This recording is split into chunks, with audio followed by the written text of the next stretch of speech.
नमस्कार, स्वागत है आपका टॉप स्टोरी न्यूज पर। मैं हूं आपके साथ तीर्थंकर सरकार और आप देख रहे हैं हमारा खास कार्यक्रम सतमोला प्रेजेंट सितारों की बात आचार्य डॉक्टर संजीव अग्रवाल के साथ।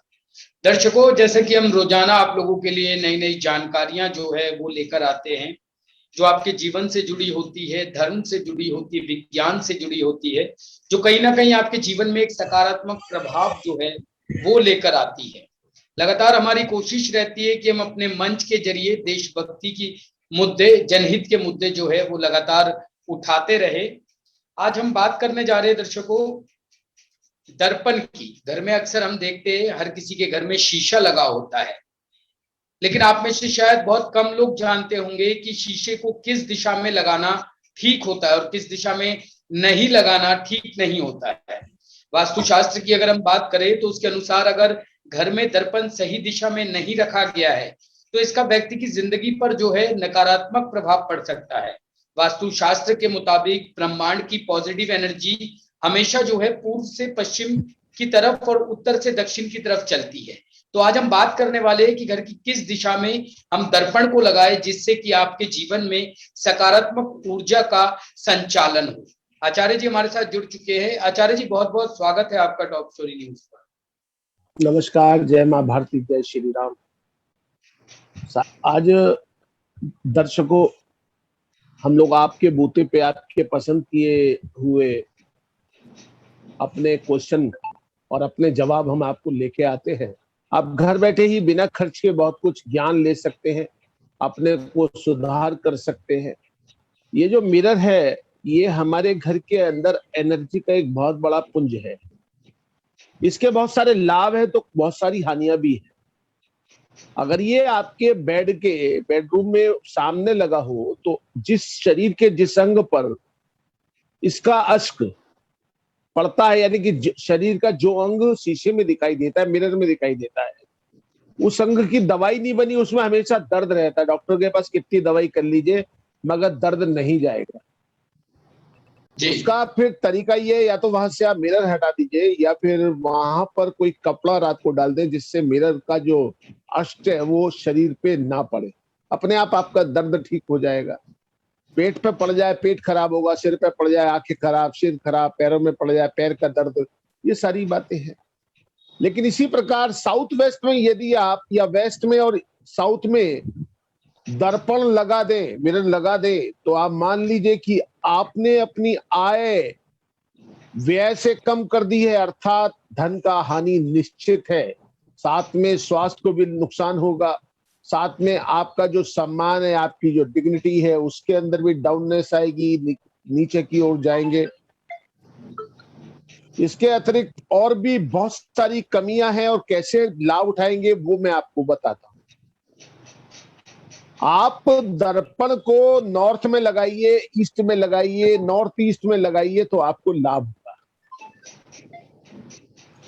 अदरवाइज आप इसको साउथ ईस्ट में लगाएंगे, आग लगने का खतरा बढ़ जाएगा। साउथ में लगाएंगे धन हानि होगी, साउथ वेस्ट में लगाओगे मान सम्मान में हानि होगी, और वेस्ट में लगाएंगे तो संतान की हानि होगी। ये दर्पण का है।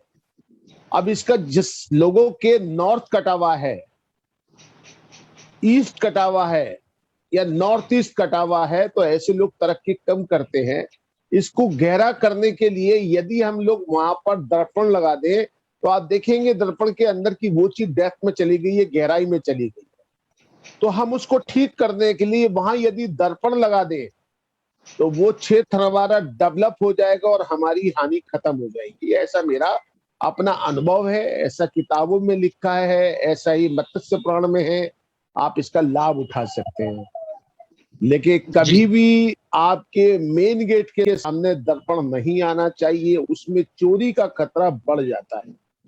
जो दुकानदार अपने चेहरे के सामने हर समय दर्पण के आगे बैठे रहते हैं, जनरली साड़ी वाले, नाई, मनियार, मैं देखा है कि वो शारीरिक रूप से काफी परेशान रहते हैं जिनके सामने शीशा होता है जी। अर्थात ऐसे व्यापारी, ऐसे दुकानदार जिनके आगे शीशा हो, वो शीशे से बच के बैठे तो उनको ज्यादा लाभ होगा, शारीरिक व्याधि कम हो जाएगी आपकी। तो ये था आपके लिए दर्पण का लाभ और हानि। और वास्तव में दर्पण को बहुत कुछ बताया गया। आजकल तो देवताओं के ऊपर की जो प्राचीर होती है उसके नीचे की दीवारगिरी भी शीशे की बनने लगी है, जो किसी भी तरीके से ठीक नहीं है। लेकिन लोग अपनी खूबसूरती प्राप्त करने के लिए दर्पण लगाते हैं, चांदी की, सोने की। ये तो हमने हमारे पढ़ी है, सुनी है, देखी है, देख कराते हैं। लेकिन जो शीशा लगाते हैं, जिसको हम चित्रकारी बोलते हैं, वो गलत है, पारंपरिक रूप से भी गलत है और उसका वैज्ञानिक भी नुकसान है। क्योंकि हम मंदिर में शांति के लिए जाते हैं और वहां पर यदि शीशा लगा है तो वहां पर भी हमारी शांति भंग होती है, शांति हमें नहीं मिलती। तो ये था आपका शीशा।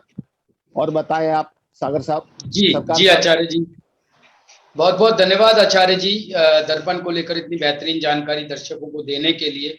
आचार्य जी, मेथी को लेकर आज दर्शकों को कुछ बताइए कि मेथी जो है वो कितनी गुणकारी है और किस तरह से वो जो है स्वस्थ रहने में मदद करती है। देखिए, मेथी हमारे भोजन में शामिल है। हमारे उत्तरी भारत में तो मेथी हर तरीके से खाई जाती है। मेथी का दाना यूज किया जाता है, मेथी के पत्ते यूज किए जाते हैं, कस्तूरी मेथी के रूप में सब्जियों में आजकल एक आम खाने में इसका यूज होता है। मेथी शुगर की मात्रा बढ़ने को, शर्करा की मात्रा शरीर में बढ़ने को रोकती है, जी पहली बात। धमनियों में जो हमारे ब्लड की कोलेस्ट्रॉल हो जाता है उसको भी रोकती है। जी हमारे शरीर में बढ़े हुए एसिड को भी कम करती है। जी इसके अलग अलग तरीके से अलग अलग कंटेंट हैं, लेकिन वो आपके वैद्य को देखकर पता चलता है कि आपको किस तरह लेना चाहिए। जो लोग शुगर वाले हैं, रात को 1 चम्मच पानी में भिगो दे, सुबह मसल कर उसको हल्का सा गर्म करे, पहले जी मेथी भीगी भी खा ले, फिर पानी पी ले, तो आपका शुगर लेवल नॉर्मल आ जाएगा। चाहे वो आपका शुगर 300 क्यों ना हो गई। आप जीरे के साथ मेथी उबाल लीजिए, तो आपका जो शरीर का जो एसिड का मात्रा है वो कम हो जाएगी, तेजाब बनना कम हो जाएगा। यदि आपके गले में दर्द रहता है तो चाय की पत्ती और मेथी को उबाल लीजिए और उसके गरारे कर लीजिए या पी लीजिए सहज सहज, उसको छान के, तो आपके गले की परेशानी काफी हद तक ठीक हो जाएगी। इसके अलावा यदि आप मेथी के चूरन को नींबू के रस में डालकर खा लें, तो आपके 5 उपचार होते हैं। पेट ठीक होता है, किडनी को आराम आता है, गले को आराम आता है, शुगर को आराम आता है और हमारे जो एसिड बनता है उसमें कमी आती है। ये थे आपके मेथी के निदान। बाकी जी हर व्यक्ति को अलग अलग तरीके से लेनी चाहिए, हर आदमी पे हर एक बात लागू नहीं होती, इसको भी आप ध्यान रखिए। क्योंकि शुगर हमारे शरीर के लिए बहुत जरूरी है और अगर वो बिल्कुल कम हो जाएगी तो समझ लीजिए कि आपका शरीर भी निढाल हो जाएगा। तो इसलिए हर चीज को ज्ञान के आधार पे लेना चाहिए। टॉप स्टोरी आपको हमेशा ज्ञानता से ज्ञान की ओर ले जाता है। ऐसा नहीं है आपने मुझसे सुन लिया और अपना शुरू कर दिया।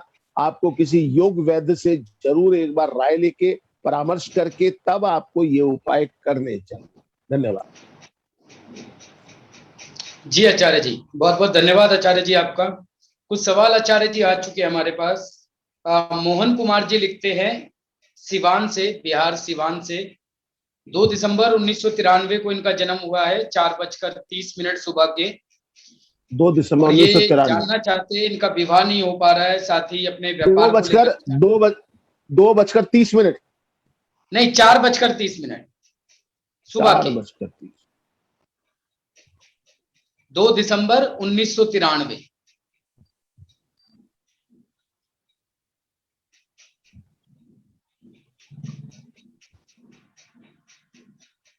इनका तुला लगन मिथुन राशि है, शनि की ढैया चल रही है राशि में भी और लगन में भी। और गुरु और बुध इनका लगन में है और शनि इनका है चौथे घर का स्वामी होकर पंचम स्थान के अंदर बैठा हुआ है। इनको कुंभ विवाह कराना चाहिए अपने पंडित से कह के, तब इनका विवाह होगा। नहीं तो विवाह के बाद भी इनको मानसिक रूप से पत्नी से वैचारिक मतभेद मिलेगा। और इसके अलावा इनको एक 8.5 कैरेट का ओपल अपने रिंग फिंगर में चांदी में बनवा के पहनना चाहिए। निश्चित तौर से इनका विवाह दिसंबर, जनवरी, फरवरी, मार्च 2022 तक 5 महीने के अंदर अंदर हो जाएगा। जी जी आचार्य जी, बहुत बहुत धन्यवाद। उम्मीद है मोहन जी आपको आपके प्रश्नों के उत्तर मिल गए होंगे। अगर आप कुछ और भी जानना चाहते हैं तो नीचे दिए गए नंबरों पर संपर्क कर आचार्य जी को अपनी समस्याएं बता सकते हैं। सभी दर्शकों से मेरा अनुरोध है, अगर आपके कुछ सवाल है तो आप हमें नीचे दिए गए नंबरों पर लिख भेज सकते हैं। अब इस समय वक्त हो चुका है आज का भविष्य फल, आज का राशिफल जानने का। आचार्य जी आपसे अनुरोध करूंगा कि दर्शकों को बता दीजिए कैसा बीतने वाला है आज उनका दिन। आज का दिन वैसे तो देखिए आप सबके लिए अच्छा ही है, बहुत बढ़िया समय रहेगा आपका। लेकिन मैं आपसे बात कर रहा हूँ आज 18 तारीख अगस्त का महीना 1991 वार बुधवार। आज एकादशी है, पुत्रदा एकादशी। आज भगवान विष्णु को नमन करने से बहुत सारी परेशानियां समाप्त हो जाती हैं। और आज की जो मैं कुंडली आप लोगों के लिए बना रहा हूं, मैं उसके हिसाब से आपको बताऊंगा, क्योंकि कारण एक और है, अधूरे ज्ञान से कभी भी किसी को लाभ नहीं हुआ, ना हो सकता है। मेरा भी यही सोचना है कि आप लोगों को वो बात बताऊं जो आपके ऊपर, सभी पे तो नहीं लेकिन 90% लोगों को भी लाभ हो जाएगा, तो मैं समझूंगा कि आप लोग सच में बहुत अच्छा महसूस कर रहे होंगे। आज मूल नक्षत्र है जिसका स्वामी केतु है। इस समय की कुंडली जो 2:50 की कुंडली है, यानी कि 14:50 की, उसके अंदर लगन वृश्चिक और राशि धनु है। और आज आप लोगों का मैं फिर बताता हूं कि आज आपका दिन कैसा होगा। तो मैं पहले चलता हूं मेष राशि पे। मेष राशि पे इस समय लगन के अंदर केतु विराजमान है। आपका दिन मध्यम रहने वाला है। आप लोगों को जो काम में लगे हुए हैं उसके अंदर आर्थिक लाभ थोड़ा धीमा होगा। थोड़ा अपने साथी जो आपके साथ काम करते हैं उनसे कुछ मानसिक परेशानी बन सकती है, लेकिन घर के अंदर आपकी आज सुबह भी अच्छापन रहा, शाम को भी आपका आपके अनुकूल समय रहने वाला है। आप यदि किसी को उधार दे रहे हैं तो ना दें, पैसा लौट के आने की संभावनाएं कम हो जाएंगी और वैचारिक मतभेद भी बनेंगे। साथ में आज आपको हिफाजत से अपना वाहन चलाना चाहिए, तो आज का दिन आपका ठीक हो जाएगा। अब आती है वृषभ राशि। वृषभ राशि का स्वामी है शुक्र। आपका दिन बहुत अच्छा रहने वाला है। सुबह से ही आप प्रगति कर रहे हैं। जो लोग जमीन जायदाद के काम में लगे हुए हैं, जो लोग ज्वेलरी के काम में लगे हुए हैं, जो जो लेडीज आइटम को बेच रहे हैं, उनकी आज व्यापार बहुत बढ़िया होने वाला है। घर में आपके बच्चों को भी आपसे लाभ मिलेगा और आपका आपसे बच्चों को लाभ मिलेगा, अर्थात एक दूसरे को लाभ मिलेगा। जिन लोगों के प्रेम संबंध चल रहे हैं उनके अंदर भी कुछ मिठास बनेगी। अपनी पत्नी का आप थोड़ा वाणी से ध्यान रखेंगे तो घर में भी आपको सुख का अनुभव होगा। धन की अगर कोई आपने कहीं पर कुछ लेटर लगा रखा है लोन वगैरह का, तो वो भी आपके पास होने के बहुत चांस है। अगर आपका कोर्ट का कोई केस चल रहा है उसके अंदर भी आपको कुछ अच्छी सूचना मिलेगी। तो कुल मिला के आपका दिन ठीक है। आती है मिथुन राशि। शनि के बुध आपका स्वामी है और उसमें शनि की ढैया चल रही है, फिर भी दिन आपका अच्छा रहेगा। कुछ ऐसे काम आपके हो जाएंगे जो आपको लाभ देने वाले हैं। जो लोग शेयर मार्केट से जुड़े हुए हैं उनको भी लाभ आज होने जा रहा है। जो लोग गवर्नमेंट के अंदर हैं उनको गवर्नमेंट से लाभ होगा, लेकिन कहीं ना कहीं दुश्वारियां भी बढ़ेंगी। परिवार के अंदर कोई ऐसा समाचार मिल सकता है जो आपको तनाव देगा। देखिए कुल मिला के पर्सनली आपका दिन अच्छा रहने वाला है। आती है कर्क राशि। कर्क राशि का जो स्वामी है वो चंद्रमा है, जो मन का कारक है, बहुत संवेदनशील है। दिन आपका ठीक रहने वाला है। जब से सूर्य आपकी राशि से निकल के सिंह में गया है तो आपका दिन बेहतर हुआ है और दिन पे दिन बेहतर होता जाएगा। आप अपनी शिक्षा को पूरी कीजिए, शिक्षा में थोड़ी मेहनत कीजिए। गवर्नमेंट में अगर ट्राई कर रहे हैं तो कोशिश कीजिए, निश्चित तौर से आपकी नियुक्ति हो जाएगी। जो लोग प्राइवेट इंस्टीट्यूशन के अंदर अपने लेटर दे रहे हैं, रिज्यूम भेज रहे हैं, आप भेजिए, आपकी वहां पर भी लाभ के पूरे चांस दिखाई देते हैं। कुल मिला के आपका दिन आज ठीक रहेगा। आती है सिंह राशि। सुबह से थोड़ा सा तनाव रहेगा, उसके बाद जैसे जैसे अब समय बीत रहा है वैसे वैसे आपका माहौल बढ़िया होता जा रहा है। अपने माता पिता का आशीर्वाद लीजिए, उससे आपको लाभ होगा। खासकर पिता के अगर आप चरण छूके घर से निकलें और कुछ अच्छे कामों में अपना हाथ बटाएंगे तो निश्चित तौर से आपका दिन बहुत अच्छा होगा। जो लोग सरकार में बड़ी पोस्टों पे बैठे हैं उनके लिए आज का दिन बहुत कुछ देने वाला है, बहुत कुछ लाभ अर्जित करने वाला है। जो लोग पॉलिटिशियन है, पॉलिटिशियन के लिए भी आज का दिन सामान्य से बेहतर रहेगा। आती है कन्या राशि, सिंह राशि। सिंह राशि के लिए इतना कहूंगा, सूर्य आपके लगन में है, अच्छा है। पॉलिटिशियन के लिए अच्छा है, राजनेताओं के लिए और साथ में जो अधिकारी वर्ग है उनके लिए अच्छा है। कुल मिला के आज का आप बहुत कुछ गेन कर सकते हैं। आती है आपकी कन्या राशि। कन्या राशि का स्वामी बुध है। बुध आपका आज सही काम कर रहा है क्योंकि बुध आज आपका बैठा हुआ है सिंह राशि में। और आती है कन्या राशि में तो आपके जो अंश है बुध के वो 17.22 अंश है, तो निश्चित तौर से कन्या राशि को लाभ दे रहे हैं। कुछ अंश उसके कन्या राशि में। कन्या राशि आपके जो है जहां पर आप बैठे हैं वो सूर्य ये शनि की अपनी राशि है, क्योंकि 11वें घर के अंदर आज आप विराजमान है। तो निश्चित तौर से आपको सफलता मिलने वाली है।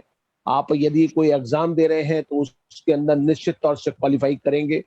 आपको अपनी माता का ध्यान रखना चाहिए, अपनी सिस्टर से व्यवहार बढ़िया रखना चाहिए, उससे आपके जो रुके हुए काम है उससे बुध अच्छा हो जाता है। यदि आप तोते उड़ा दें तो आपके जो पिछले रुके हुए काम है वो भी आपके अच्छे हो जाएंगे। आज वैसे भी बुध का दिन है, आज आप एक कोई भी मूंग की दाल का दान कर दें तो भी आपको पिछली जो देनदारियां है उससे मुक्ति होने का समय भी आज चल रहा है। आती है तुला राशि। तुला राशि का स्वामी शुक्र है। आज शुक्र आपको बहुत कुछ देने वाला है। हालांकि शनि की ढैया चल रही है, थोड़ा धीमापन तो रहता है, लेकिन उसके बाद भी आपके जो प्रेम संबंध है वो मजबूत होंगे। अगर आपके शादी का कुछ निमंत्रण की स्थिति बनती है तो आपका रिश्ता भी होने के चांस बनते हैं। जो लोग विदेश जाने का सोच रहे हैं उनके भी चांस मजबूत होंगे, लेकिन अभी तो बाहर जाने की स्थिति नहीं है। कोरोना का विष चल रहा है, कम जा रहे हैं, लेकिन आपके लिए मौके हजार हैं। साथ में यदि आप अपने घर में अपने घर वालों का सम्मान करेंगे तो भी आपको खुशनुमा माहौल मिलेगा और आपका दिन बहुत अच्छा हो जाएगा। आती है वृश्चिक राशि। वृश्चिक राशि का स्वामी मंगल है। हनुमान जी की पूजा करें, उनको नमन करें। अगर आप एकादशी का व्रत रखते हैं तो आपके लिए और भी बढ़िया है। जो लोग ठेकेदारी के काम में करते हैं, जो लोग सिविल इंजीनियर है, इलेक्ट्रिकल इंजीनियर, उनके लिए दिन अच्छा है। जो लोग रेलवे के अंदर नौकरी करते हैं उनके लिए आज का दिन सच में बहुत अच्छा है। कुछ आपके साथ ऐसा होगा कि आपको आय के साधन बढ़ेंगे, आपको सरकार से कुछ लाभ मिल सकता है, कुछ आपके सैलरी के अंदर बढ़ोतरी हो सकती है, लेकिन कहीं ना कहीं आपको अपने समय को थोड़ा सा सेट करना पड़ेगा। आप पे वर्कलोड बढ़ेगा, लेकिन कुल मिला के समय आपका अच्छा रहने वाला है। आती है धनु राशि। आपको अपने बड़ों का सम्मान करना चाहिए, वाणी के अंदर थोड़ी सी नर्मता लाइए तो आपका दिन अच्छा रहेगा। आपको गुरु की सेवा करनी चाहिए। दूध का रंग बदल के पिए तो आपका गला ठीक रहेगा, नहीं तो गला खराब होने के चांस से बुखार आ सकता है। इसके अतिरिक्त आपको भगवान विष्णु की पूजा करने से भी बल और शक्ति मिलेगी। दिन आपका ठीक ठाक रहने वाला है। आती है मकर राशि। इसका स्वामी शनि है और यहाँ पर आप देखेंगे तो शनि की 7.5 दूसरा चरण चल रहा है, लेकिन अब जब से शनि सूर्य आया है सिंह राशि में आपके लिए अच्छा है। जो लोग बिजली के काम करते हैं, जो लोग ड्राइक्लीन का काम करते हैं, यानी कि सफाई से जुड़े हुए लोग हैं, बिजली प्रकाश करने वाले लोग हैं, जो लोग सड़क से कूड़ा उठाने वाले लोग हैं, जो और दूसरे इसी तरह का काम करने वाले लोग हैं, आज का दिन उनके लिए बहुत अच्छा है।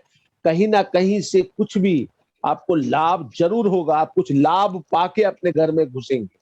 और जिन लोगों का स्वास्थ्य खराब चला आ रहा था उनका स्वास्थ्य भी बेहतर होगा।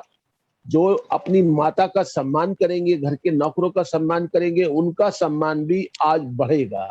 कुल मिला के दिन आपका पावरफुल है, इसका पूरा यूज कीजिए। आती है कुंभ राशि। इसका स्वामी भी शनि है। अभी इसके अंदर शनि की 7.5 24/1/2020 से शुरू हुई है। कोई नुकसान नहीं है, लेकिन हमें बताना पड़ता है आप लोगों को जिससे आपको पता रहे। आप लोग थोड़े अविश्वासी स्वभाव के हैं, विश्वास करना शुरू करें। जो लोग व्यापारी वर्ग से आते हैं उनको भी लाभ होगा। जो लोग किसी भी कागज पे दस्तखत करने से पहले उसको पढ़ें, उसके बाद दस्तखत करें। जो लोग मुकदमे में लगे हुए हैं उनको भी लाभ होगा। जो लोग वकालत कर रहे हैं उनको आर्थिक लाभ बहुत होगा। कुल मिला के ये जो आज का दिन है ये वकीलों को और जजों को समर्पित है, और उनके जो जिनके केस चल रहे हैं उनको समर्पित है। आज का दिन आपके लिए अच्छा है। आती है मीन राशि। मीन राशि का स्वामी गुरु है और 24/7/2022 से आपके ऊपर शनि की 7.5 शुरू होगी, कुंभ पे खत्म हो जाएगी। तो अभी से सावधान रहने की जरूरत है। पीपल के ऊपर दिया जलाएं रात को या सुबह के समय, 1 लोटा पानी आप पीपल पे चढ़ाएं, आपके लिए अच्छा है। आपको थोड़ा अपने स्वास्थ्य का ध्यान रखना पड़ेगा, अपना पेट का ध्यान रखें, आपका मान सम्मान बनेगा। थोड़ा वाणी के अंदर मधुरता लाएं, उससे आपके परिवार में आपका सम्मान बढ़ेगा। आपको यदि कहीं बाहर छोटी यात्रा पे जाना है तो आप जा सकते हैं, उसके अंदर भी आपको लाभ होगा। आर्थिक लाभ का दिन है, आप मजबूती के साथ डटे रहें। शाम तक होते होते जो आप चाहते हैं वो काम आपके हो जाएंगे। बच्चों के लिए आज का दिन उनकी एजुकेशन का है, आपको टीचरों से लाभ मिल सकता है।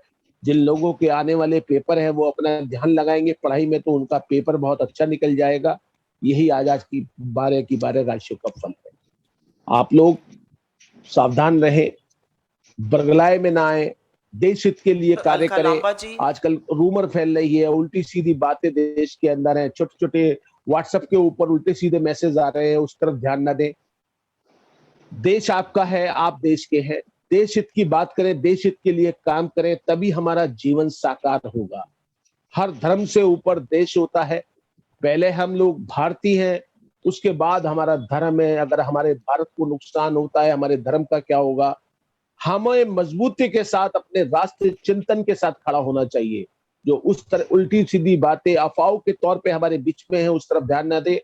इसी के साथ अपनी बात समाप्त करता हूँ। नमस्कार, जय मां भारती, जय श्री राम। जी आचार्य जी, बहुत बहुत धन्यवाद आपका दर्शकों को उनका आज का भविष्यफल बताने के लिए। सभी दर्शकों से मेरा अनुरोध है, हमारी वीडियो को ज्यादा से ज्यादा शेयर कीजिए ताकि ज्यादा से ज्यादा लोग इससे अपना लाभ उठा सके। ताजा तरीन खबरों को पढ़ने के लिए लॉग इन कीजिए www.topstory.online। कहीं मत जाइएगा, बने रहिएगा। फिर मिलेंगे कुछ नई जानकारियों के साथ। तब तक के लिए देखते रहिए टॉप स्टोरी न्यूज।